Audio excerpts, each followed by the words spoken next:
Hello everyone, আসসালামু আলাইকুম। আজ আমি আপনাদের তৈরি করে দেখাবো কেএফসির মতো করে চিকেন স্ট্রিপস। আর এটা খেতে অনেক বেশি ভালো লাগে। আর এই চিকেন স্ট্রিপস আমি কিভাবে তৈরি করছি চলুন দেখে নেওয়া যাক। আশা করছি আমার আজকের ভিডিওটি আপনাদের কাছে ভালো লাগবে। চিকেন স্ট্রিপস তৈরি করার জন্য এখানে আমি একটি মুরগির বুকের মাংস খুব ভালো করে ধুয়ে হাড় ছাড়িয়ে লম্বা লম্বা টুকরো করে কেটে নিয়েছি। এরপর এই মাংসের মধ্যে দিয়ে দিচ্ছি 1 চা চামচ পরিমাণ আদা বাটা, 1.5 চা চামচ পরিমাণ রসুন বাটা, 2 টেবিল চামচ পরিমাণ টক দই, পরিমাণ মতো লবণ, 1 চা চামচ পরিমাণ লাল মরিচের গুঁড়া, 2 চা চামচ পরিমাণ গরম মশলার গুঁড়া, 1 চা চামচ পরিমাণ ভাজা জিরার গুঁড়া, 1 চা চামচ পরিমাণ কালো গোলমরিচের গুঁড়া। আর এই মশলাগুলো দেওয়ার সময় আনফরচুনেটলি আমার ক্যামেরাটি বন্ধ হয়ে গিয়েছিল, সে কারণে আপনাদের দেখাতে পারিনি। এরপর দিয়ে দিচ্ছি 1 টেবিল চামচ পরিমাণ সয়া সস, 1 টেবিল চামচ পরিমাণ ম্যাগি সস, 1 টেবিল চামচ পরিমাণ চিনি।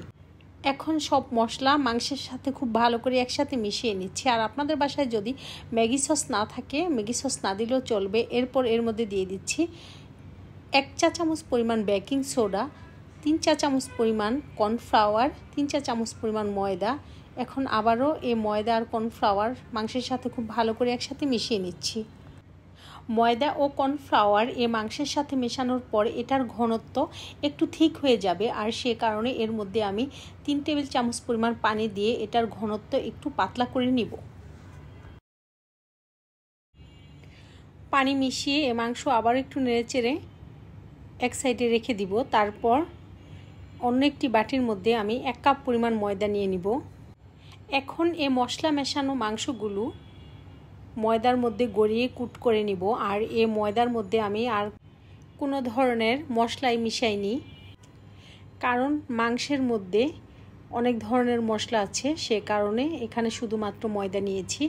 আর এই ময়দার মধ্যে মাংসগুলো আমি কিভাবে কোট করে নিচ্ছি তা ভিডিও দেখেই বুঝতে পেরেছেন।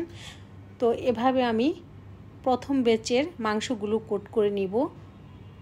আর এভাবে কোট করা হলে তারপর এগুলো ডুবো তেলের মধ্যে ভেজে নিব। আর এগুলো ভাজার জন্য আমি একটি কড়াইয়ের মধ্যে আগেই একটু বেশি পরিমাণ তেল দিয়ে তেল খুব ভালো করে গরম করে নিয়েছি। এখন এগুলো আমি একটি একটি করে তেলের মধ্যে ছেড়ে দিব।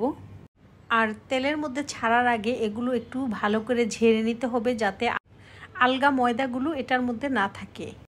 আর এগুলো তেলের মধ্যে দেওয়ার সময় চুলার আঁচ মিডিয়াম হিটে রাখতে হবে। আর এটার এক পাশ যখন খুব ভালো করে ভাজা হবে তখন অপর পাশ উল্টিয়ে দিতে হবে আর একটু সময় নিয়ে ভাজতে হবে।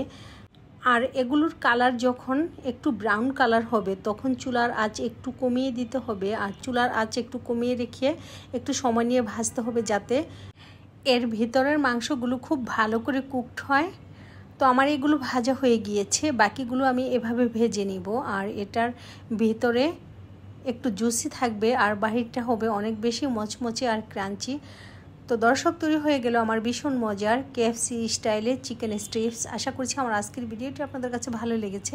ভিডিওটি ভালো লাগলে ভিডিওটিতে একটি লাইক দিয়ে দিবেন। আর এমন অনেক মজার মজার রেসিপি পেতে আমার চ্যানেলটি সাবস্ক্রাইব করে নেবেন। আপনাদের সকলের সুস্থতা কামনা করে আজকের মতো বিদায় নিচ্ছি। আল্লাহ হাফেজ। Thanks for watching.